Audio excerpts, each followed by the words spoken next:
Hey, what's going on today on Real Estate Fanatics? We're going to talk about, do you have to be somebody like me, an extrovert, like high energy, crazy type stuff to be successful in real estate, or can you be an introvert and be successful? You hear it both ways all the time. I will dispel the myths and the truths and the rumors coming here in just a minute. However, before we begin, if you ever want to connect with me, talk about anything, get on my schedule. It's on the Calendly link right here. Also, click our subscription button to subscribe to our Real Estate Fanatics channel. Click the like button, hit some comments in there, hit the notification bell, and you'll be updated on any of the videos we've got rolling out in the future.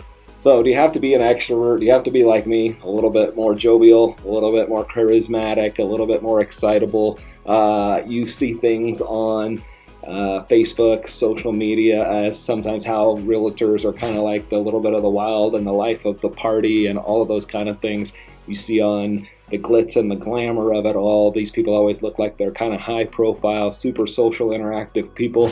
Well, the answer to that is no, you do not have to be. I absolutely know people that are introverts, if you want to call it that are very successful in this business. They're going to be more along the lines of tighter knit relationships. They're going to do a lot of business because they are very close to the people in their network, perhaps sometimes maybe more than extroverts are. Right? Extroverts are more about the masses. They get energy off of other people that they don't know. They're very comfortable just being open and out there. Obviously, an introvert's going to be a little bit more private a lot of times. I think the answer is really finding who your niche is based on your personality. Right? I've known typically nothing against like CPAs, but sometimes they have a different mental mindset in how they interact with people and where they get energy from. Computer programmers, software application programmers, things of that nature. They're all a little bit kind of more that engineering type, usually more quiet, calm, collective. They get their energy by being in quiet places, just kind of interacting with very few people. I think the key ingredient there is who is your network, right? You're going to be authentic to who you are and the people around you.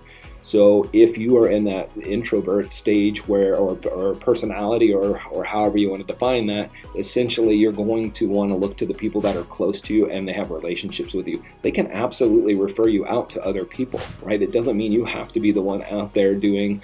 Yes, you have to lead generate, but your lead generate's going to look different. Your lead generate's going to be within a very small network. I think what's really important as well is just how do you recover? You're going to have to be an extrovert in some cases. You're going to have to get out there and attend a client gathering, appreciation party, and you're going to have to get out there and have some uncomfortable, perhaps, conversations with people you don't know, right? I do think you have to do that, but I think extroverts are the same way. Sometimes they have to come in and be an introvert a little bit too.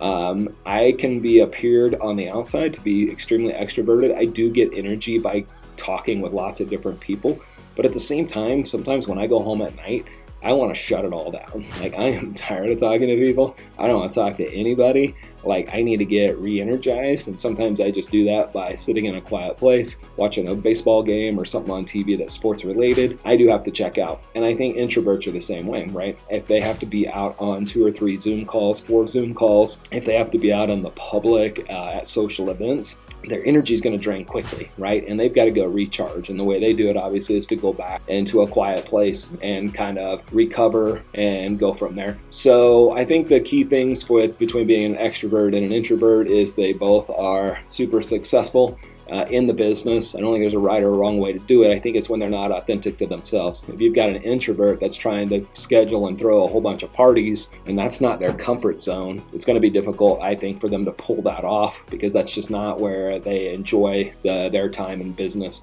Maybe they're better at nonprofits and working with them and trying to get some opportunities through business there. Maybe they're better with small businesses, with close friends that run small businesses, maybe their church, right? Things like that. There's still always opportunities. They don't have to always be out there running massive parties, running massive events. So just a quick video today on that. So not a right or wrong answer whether you're an introvert or extrovert in this position. I do think extroverts typically perhaps convert more people in some cases just because they're out there talking to a lot more people, but they also get told no a lot more than perhaps an introvert that's staying really close to their inner circle. So anyways, I told you to stick around for the end of the video. If you want any systems or any of the processes or any of the documentation we have, just put some comments down below. Happy to send whatever that is.